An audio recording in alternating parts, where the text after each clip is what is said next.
going to be a video lecture on review notes number 3, which are the amendments. So let's go ahead and open up the notes to notes number 3. Up there. All right, here we go. Amendments, review notes number 3. All right, so when they when they wrote the Constitution, they realized that this Constitution, this document of the Constitution, was going to decide how we lived our lives for the future. One of the very important things that they realized, though, was that when they wrote this in 1787, life was going to be very different than, say, 2020. And that this document that was going to determine how we lived our lives was going to be written in 1787, that it should be able to be changed because as society changes, there might need to be some changes to this document. Just an example of like slavery. In 1787, slavery is legal. Now it is not. And one of the ways that you make that one of the ways that you make it not legal is by passing an amendment, which they did with Amendment 13, which abolished slavery. So, what is an amendment? An amendment is an official change to the Constitution. All it just means is that when you have the Constitution, you're going to need to be able to change it, and you do that by getting an amendment. Now, to make it clear, amendments are very difficult to pass because it needs to be passed by both the state governments and Congress with 75%. So we have 50 states, 75% of 50 states is 37 and a half states. You can't have half a state passed, so it has to go to 38. So that means if you want to make an amendment, 38 states have to say, yes, we want to change the Constitution. Then it goes to Congress, and then both the House and the Senate have to pass it.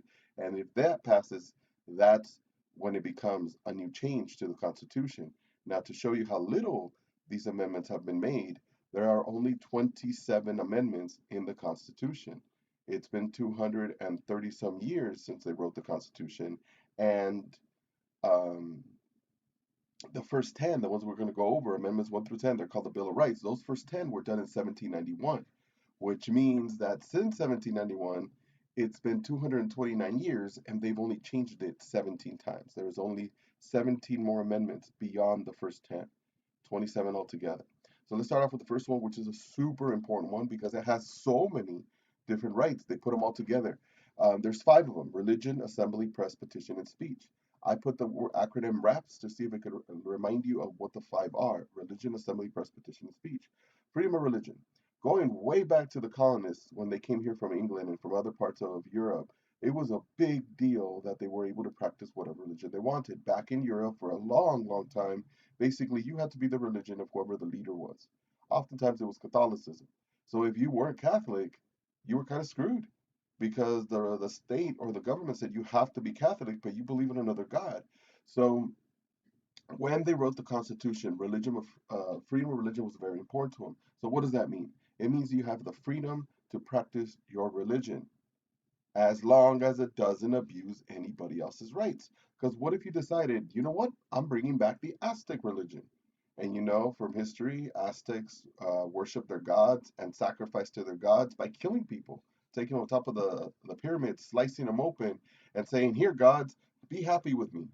So could you kill somebody, cut them from the belly button to their chest, and then just say, "Oh, you can't arrest me. It's my freedom of religion." No, they would be able to arrest you for murder. Freedom of religion only covers if you're not abusing people's rights. What if, like, say, your part of your religion was killing puppies or kittens, and you went to your front yard where everybody was passing by and you just killed puppies in front of them? And you're like, "You can't be mad at me. It's my freedom of religion." Yes, it is against the law to kill puppies and kittens, and therefore it wouldn't be covered by freedom of religion. So it means that you can practice whatever religion is as long as there's not nobody's rights are being abused. Freedom of assembly, the next one, this means that you can come together. Usually it's for protest. You have the right to protest together. Assembly is like when you come at school and we have an assembly and you guys go to the auditorium together, you're all jammed together, you're assembling together. And freedom of assembly means that people have the right to do that, come together to protest, whatever it is. Freedom of the press, this means that you have the right to print in the newspapers or online as long as you're telling the truth and that you won't go to jail for it. That if you have a big story on some powerful position, a person in the government, that they're not going to arrest you because you printed the story. It doesn't mean you can print whatever you want without consequences. If, say, you hate somebody and they own a restaurant and you start printing stories online, fake stories about them, and it causes nobody to want to go eat at the restaurant, they could sue you because they're saying that your lies are destroying their business. You can't claim, oh, it's freedom of the press. You can't sue me because it's my right to write that down. If you write it, it has to be the truth, and you have to have the evidence to back it up. Next one, freedom of petition. Freedom of petition simply basically means that you have the ability to try to make change in your government. And you might see some people who are trying to get people to sign petitions outside of like Target and Walmart, Vons, those kind of stores, and they ask you if you're over 18, if you're resident of California or the city, and then they have you sign it. And what that means is that if you get enough signatures on a petition, so you say we want to change a law that says this, and then you get enough signatures, that you could turn it into our state government or our local governments and actually have people vote on it. So your idea, if you get enough signatures on a petition, could be voted on and potentially turn into a law. That is a right you have with the First Amendment. And the last one, freedom of speech. This one basically means you have the freedom to say what you want without consequences of going to jail. Again, if you go out into the streets and you say, I hate the president, that they're not going to show up, arrest you for saying bad things about the president and throw you in jail. Now, it doesn't mean you can say whatever you want either. You can't go up to your boss and say, I hate you, I think you're horrible, and cuss them out, and then say, you can't fire me because I have freedom of speech. It doesn't work that way. Freedom of speech just protects you from going to jail, not from other consequences. So freedom of speech is a very important right, though, because you can criticize the government without being afraid of going to jail because of this important thing. All right, Second Amendment, we have the right to bear arms. And no, it's not about killing bears and taking their arms away from them. It's about owning weapons for protection. So when they wrote the Constitution, it wasn't like today. There wasn't a police force. They could call 911 for somebody to come protect you. So they basically made it clear everybody has the right to own a weapon to protect themselves. You know, if somebody's getting close to your farm, you should be able to protect them. So they wrote the Second Amendment. Now, since then, our society has changed dramatically, but the interpretation of what right to bear arms or right to own weapons for protection has changed. And in different parts of the country, they take it different ways. Here in California, we have very strict gun laws where you cannot carry a law just walking around because you want to. Very, very few people have the permit by the state to be able to carry a weapon. But you go some other places in the country right now, and you walk into a Walmart, and some guy might be walking with an AK-47, an AR-15 hanging from his shoulder, machine gun hanging from his shoulder, and it's perfectly legal. Also, the question is, well, what if somebody breaks into your home? Do you have the right to shoot them? So they break in, you wake up, there they are. Now the question is, are they trying to cause you or your family bodily harm? Like, are they trying to hurt you? If they are, then yes, you have the right to shoot them and kill them. If they lunge at you and you have a gun, yes, protect yourself. If they lunge at a family member, try to get your family member, yes, you can protect them. But what if they just simply have your iPhone? And there they are in the middle of your living room with your iPhone, and there you are with a gun, and they start running toward the door. Can you shoot them then? The answer is no. You cannot shoot them then. All right. But there are some parts of the country, some states that have their own state laws that kind of make it say you can. That, like, stand your ground laws, they call them, that basically you're able to protect your home because they're in your home, and shooting them is part of that protection. At this point, the Supreme Court hasn't clarified whether those laws are protected by the Second Amendment. It just needs to happen where somebody gets shot, somebody takes that person to court, and then that court case goes all the way to the Supreme Court. And then the Supreme Court will decide whether shooting somebody just because they're in your home is legal or not. At this point, honestly, it's kind of up to the states. The states have different ways of looking at the Second Amendment. The next one is a fix on something that they hated that the British did when they came back, which was that Quartering Act, where they had to feed the soldiers who came into their homes, and it didn't matter if they didn't have enough food afterwards for the winter, they had to feed them. They were so angry about that when they wrote the Constitution. There it is, Third Amendment: no quartering of soldiers. You do not have to give food or shelter to soldiers. Now, today, that's not a big deal because when was the last time somebody knocked on your door who was a soldier and said, I'm hungry, feed me? It just doesn't happen. And by the way, your cousin doesn't count. If he was a soldier and he comes over to your house to eat, that doesn't count. Um, so this one is kind of an amendment that doesn't give a lot of protections anymore. All right, next one, search and seizure. This is about your property, not just your home, but your cars as well. That if a police officer wants to go into your property, either your car or your home, they have to have a search warrant. And the only way you get a search warrant is if the cops can show uh, um, a judge that there is something illegal going on and they have evidence to back it up.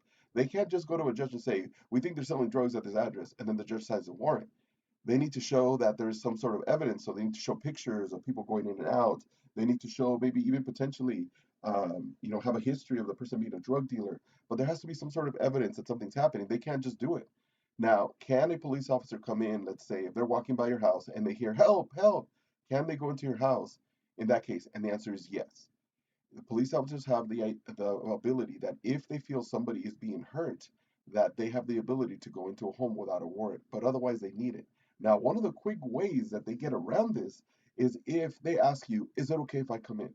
So the police officer at your door and they want to ask you questions, they'll just very casually say, "Is it okay if I come in?" If you say yes, you are giving up your First Amendment rights. I mean, Fourth Amendment rights, because you're basically saying, yes, you don't need a warrant to come into my home and you could come in. And if they see something illegal when you let them in, they can arrest you because you let them in. So the search warrant has to be passed. So, like, if a police officer suspects that something's going on, they again can't just ask for a warrant. They have to show proof. So maybe they suspect somebody's going on your house, so they stake at your house and they're outside of your house taking pictures. And throughout the whole day, people are coming in and out, in and out, in and out, and they think you're selling drugs. But at the end of one of the days where they're taking pictures, somebody drops a box and it's not illegal drugs. It's some sort of illegal Gucci, Louis Vuitton bags. You're sending illegal Louis Vuitton bags, like a counterfeit. So they take the pictures to the judge and say, look, this person is selling illegal bags. So now they have a warrant and they come into the house. Now, when they come into the house, they could come in without asking you anymore because they have a warrant. And when they come into the house, sure enough, there's all the materials that you were using for the Louis Vuitton bags. They got you for the Louis Vuitton stuff. But on the table is also some cocaine. So can they arrest you for the cocaine, even though the warrant says it's for this address, it's for illegal Louis Vuittons, and nothing else? There's a part of the warrant that says that if it's in plain sight, yes, they can arrest you. Because if something else is illegal while they're looking for the Louis Vuitton materials or the Louis Vuitton bags, they can't arrest you. Now, if the cocaine is hidden deep into, say, a stapler, like like the little areas under a stapler, they can't look for there because they're only allowed to look for stuff that's connected to Louis Vuitton, and Louis Vuitton bags do not fit inside a stapler. So if they did find cocaine by accident under, say, a stapler, they couldn't arrest you for that. They could charge you, but they couldn't use the cocaine that they took as evidence. So how are they going to prove that you had cocaine when they can't use the cocaine that they got from you? So if it's in plain sight in the search for the Louis Vuitton materials, then yes, they could arrest you for cocaine. If it's deep and hidden and no way that any materials of Louis Vuitton would be in there, then no, you cannot. Next one, right to criminals cases in double jeopardy. This is a big one. This one basically means that you have the right to a jury trial. You have the right to a judge, you have the right to a jury, you have the right to an attorney, right? And this is super, super important. Here, basically, you have the right to go to trial if somebody accuses you of a crime. And that wasn't always the case. And they have other rights here as well, like plead the fifth, which basically means you have the right to shut up. When they arrest somebody, they read them the Miranda rights. And the Miranda rights basically are something like, you heard them on TV, I'm sure. You have the right to remain silent. Anything you say can and will be held against you in a court of law. Basically, if you say anything right now, we will use your words against you. So let's say you were accused of beating somebody up and they came to talk to you and they asked you, they're like, "Oh, we're arresting you for beating him up," and they ask you, "Why'd you do it?" You're like, "Oh, it's because he hit my sister." Well, by you saying that, it's because he hit my sister. You're admitting you did it, and therefore, when you go to trial, the police officer will be called up, and they're gonna ask him, "What did he say when you arrested him?" And you read him his Miranda rights and told him he had the right to remain silent. Well, he wasn't silent. He said it's because he hit my sister. So basically, your own words will be held against you. So when they read you your Miranda rights, shut up. You have the right to remain silent. Another one is double jeopardy. Double jeopardy means basically that if they try you for a case, they can't keep trying you over and over again if it comes back not guilty. If they try you for a case and it's not guilty, that's it. They can never try you for that crime again. Because what they wanted to avoid is what if somebody hates you in the criminal system and they really want to get you, so they try you for a case, not guilty. Try you, not guilty. Try you again, not guilty. Take you to court again, not guilty. One more time, not guilty. 10 times, not guilty. And then on the 11th time, they get the right jury who doesn't like the way you look and they find you guilty. Now you're going to jail. How's that fair if 10 times it was not guilty and one time it was guilty. So they said basically, if you go to court and they go in front of a judge and the jury, they plead the case, and the jury comes back not guilty, that's it. You can't try them. And there could be evidence afterwards that shows that you did it, and they can't try you again. So let's say you're accused of stealing a car, and they went to court and they try to get you to, they try to prove that you did it, and the jury comes back and says, nope, not guilty. He didn't steal the car. The prosecutor go back to his office, and there's a video from a parking lot across the street from where the car was stolen, and they finally got the video to the prosecutor, the guy trying to put you in jail, and he puts it on the computer, and sure enough, there is you breaking the window, stealing the car, big old smile on your face. You even have a T-shirt that has your name just to clarify that that's you. That's it. They can't put you in jail anymore because the jury trial already came back not guilty. And even though this next evidence that they found is completely 100% show that you did it, they can't try you for stealing that car because of double jeopardy.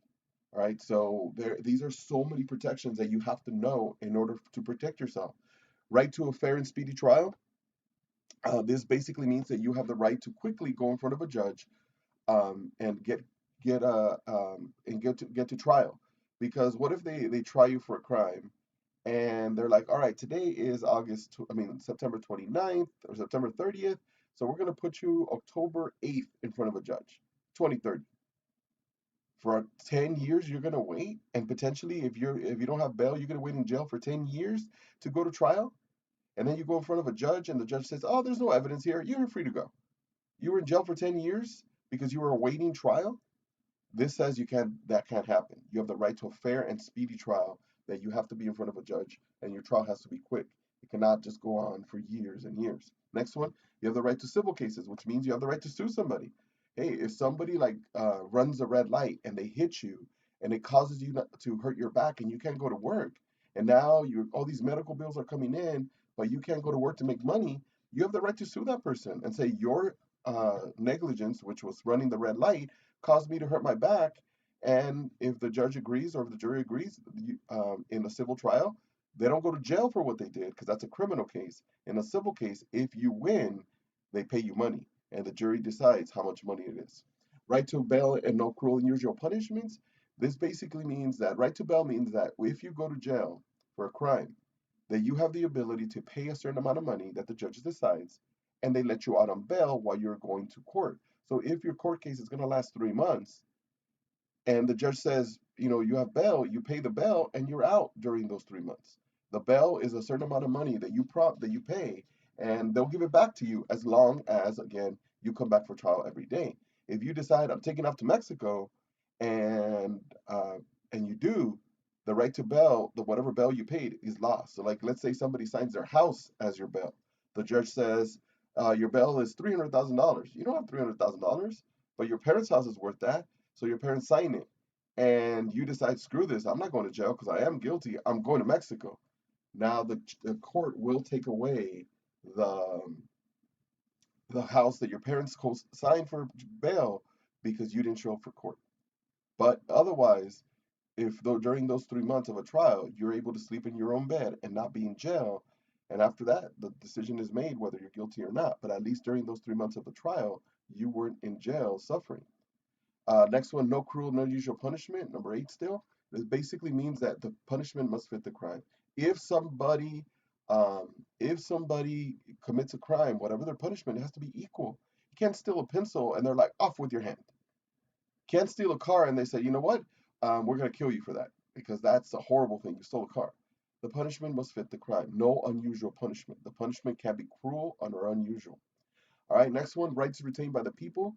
This basically meant, look, we are going to have a ton of rights that there is no way that you could write into the Constitution. There's simply no way you could write every single right that people have in the Constitution. An example, hair. How do we wear a hair? The answer, whatever way we want. If we want it short, we cut it short. If we want it long, we grow it long. If we want it red, we dye it red. If we want curly, we make it curly. If we want it straight, we flat iron it. And there is nowhere in the Constitution that says you have the right to wear your hair the way you want. This amendment protects you from wearing the hair the way you want because these are rights that are not written in the Constitution, basically meaning just because it's not written there doesn't mean you don't have it, like the right to wear your hair the way you want. And there's so many different ways, um, so many different things that we do that are covered by the Ninth Amendment. Last one, states' rights. This basically means that if the federal government, the government that controls the whole country, doesn't deal with it, the states can deal with it. So there are certain things that the federal government deals with, and it doesn't matter what the states want. The the federal government has the first right to make a decision on that type of thing. Like an example, voting age. The federal government made a decision that you have to be 18 in order to vote. So it doesn't matter if a state wants it to be 16. The federal government says 18, it's 18. But things like a driver's license, the federal government says we don't care when a driver's license is made in your state. You decide. So then every state decides, and there are certain states like California that you have to be 16, you have to have the permit, and you have to do training. But you could get your license at 16. There are other states that are like, nah, 18. You have to be 18, be a full adult before you could drive. And then there are other places you could be 14 and get your ID because that particular right the federal government did not care about. So this is a part of federalism. We talked about how rights are separated between the federal government and the states. Well, if the federal government says they want to deal with it, they deal with it. If they don't, the states do. And this is a way that they divided which things are going to be dealt by which group, state or federal government. All right, that's it. Thank you.